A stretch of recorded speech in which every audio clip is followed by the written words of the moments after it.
The Mongols had never lost a war.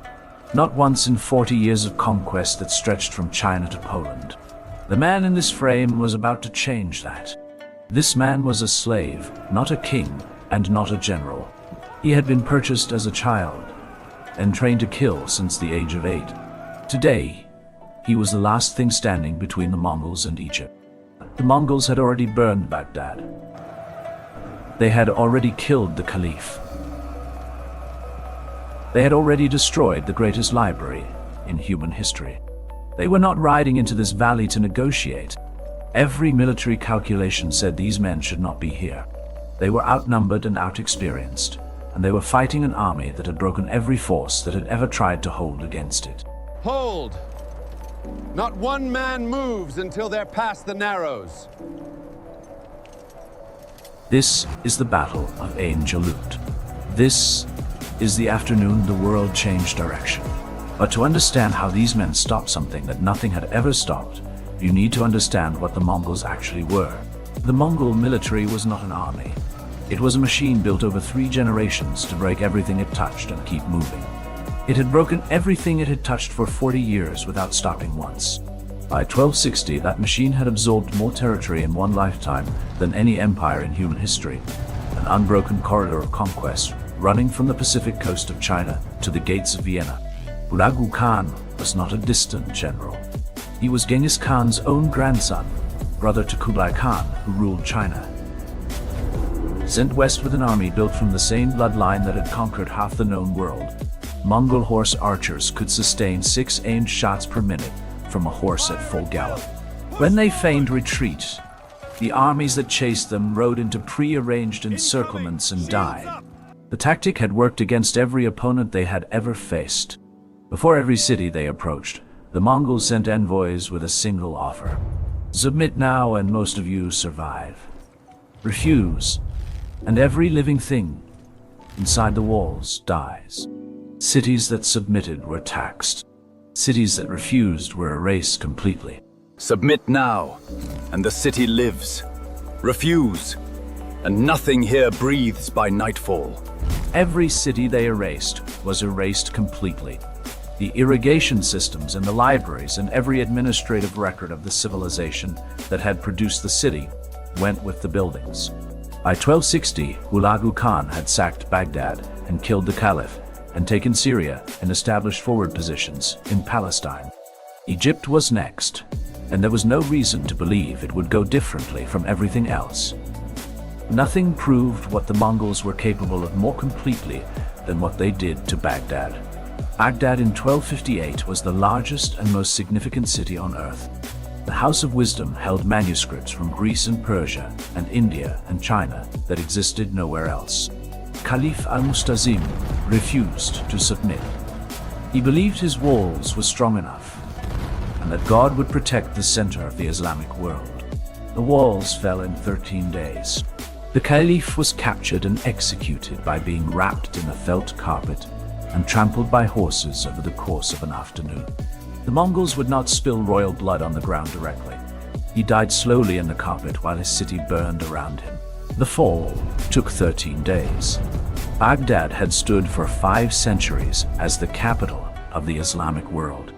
It took less than 2 weeks for it to stop existing. They burned the House of Wisdom and threw its manuscripts into the Tigris.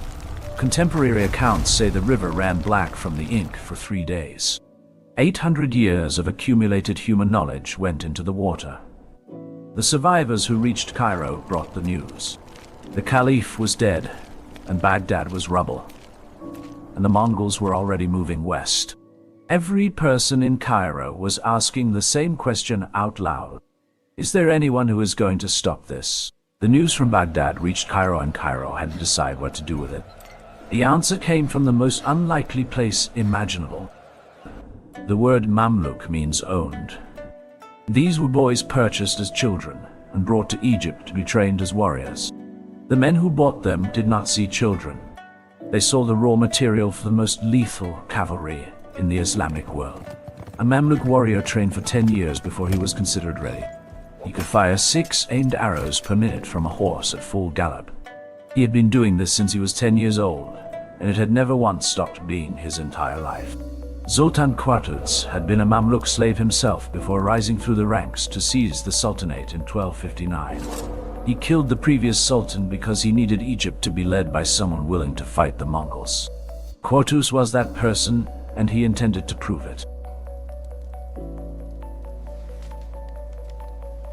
Send work to every garrison between here and the Sinai. We march within the week. His general was Baybars, a man with one pale blue eye that people who met him remembered for the rest of their lives. Baybars would win this battle with a tactical plan that remains one of the most precisely executed ambushes in military history. He would then kill the Sultan who had given him the command to do it. And now the Mongols sent their demand. The Mongols sent 4 envoys to Cairo with a letter describing what would happen if Qutuz refused to submit. The letter was not a negotiation. It listed what would happen and when. Qutuz had the 4 envoys executed and their heads displayed on the Cairo city gates before the letter had been fully translated. This was not a diplomatic incident. It was a declaration that there would be no terms and no surrender. And that Egypt understood the consequences. Qutuz told his army that if they did not stop the Mongols here, there was nowhere left on earth to stop them. He did not tell them they would win. He told them they had to try. The army voted to march. I will not tell you we win. I will tell you there is nowhere left to run to. We march. The Mamluk army left Cairo in July 1260, moving northeast toward an enemy that had not lost a single pitched battle in 40 years. Most of the men in that column understood the odds precisely. They had been trained to calculate odds since they were children. The army that had voted to march was now marching into territory that should have been hostile to it. The road to Ain Jalut ran through Crusader territory. The Crusaders in Acre made the calculation that the Mongols were a greater long-term threat than the Mamluks. They permitted the army to pass and supplied it with provisions. 2 enemies cooperated because they shared a larger enemy. The Mongol force at Ain Jalut was commanded by Kitbuka, a Nestorian Christian general left behind when Hulagu Khan returned east. Kitbuka was experienced and capable and possibly underestimating what was coming toward him. Baybars chose the battlefield deliberately. The Jezreel Valley at Ain Jalut had hills on both sides for hidden cavalry. The spring's name meant the Spring of Goliath. Baybars chose this ground deliberately. They'll chase me into this valley, and these hills will kill them for us. Before dawn, on September 3, 1260, 10,000 Mamluk cavalry filed into concealed positions on both hillsides of the Jezreel Valley in complete silence. The plan depended on the Mongols not knowing they were there until it was too late to stop what came next. The plan was set, and the ground was chosen, and now came the part that everything else depended on. Baybars rode out with the advance guard of 2,000 cavalry. His job was to make Kitbuka chase him. The entire plan depended on Baybars being convincing enough that Kitbuka would commit every man he had to the pursuit. The 2 advance forces met in the open ground, and both sides were among the best mounted archers on earth. Men fell on both sides, and the exchange was sustained and close, and neither side could claim an immediate advantage. Then Baybars turned his horse and ran.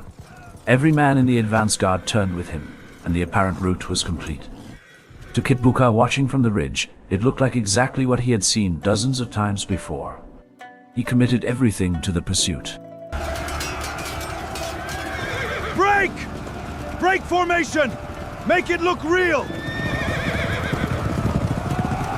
Kitbuka's entire force came down the ridge at full gallop, pursuing what looked like a broken army. The valley narrowed around them as they rode. The hills above them on both sides contained 10,000 men who had been waiting in complete silence since before dawn. Sultan Qutuz waited until every Mongol horseman was in the valley, and the press of men behind them cut off any clean retreat. Then he raised his sword. Now! For Egypt, ride! 10,000 Mamluk cavalry appeared on both hillsides at the same moment and came down at full gallop onto the Mongol flanks simultaneously.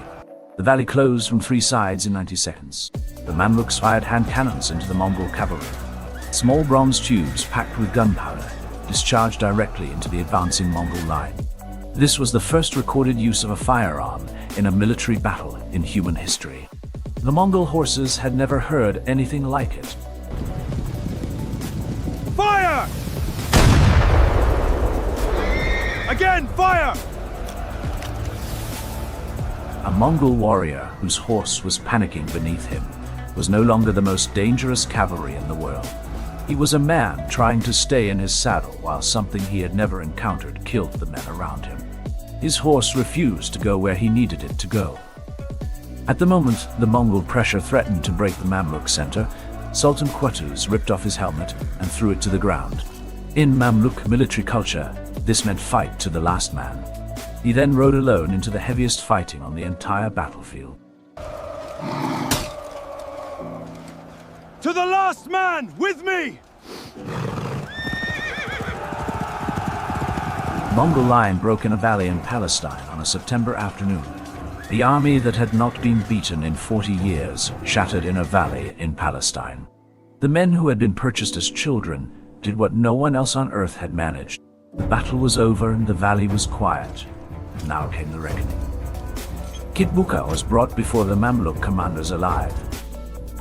He told them that his death would not change the outcome, that Hulagu Khan would return and avenge what had happened in this valley. He was right about the threat. He was wrong about the outcome. Kitbuka was executed on the battlefield. He died without recanting his faith or his loyalty to the Mongol Empire. The general who had burned Nazareth and sacked Damascus died in the same valley where he had expected to add Egypt to that list.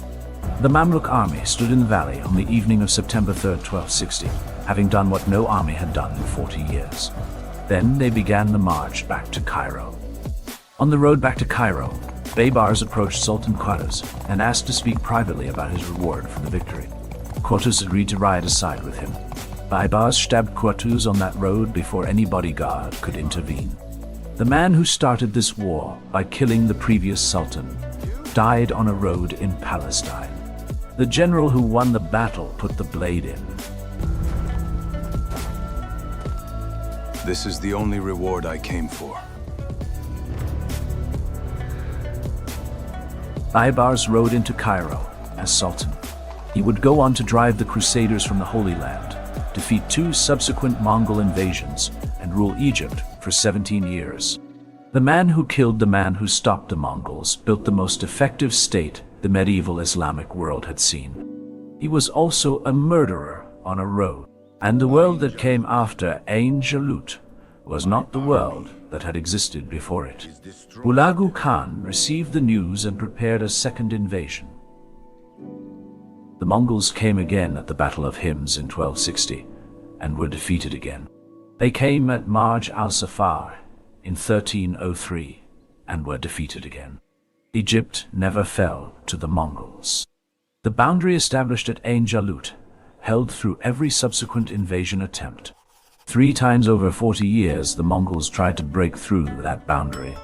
3 times the line held exactly where Qutuz and Baybars had drawn it in September 1260.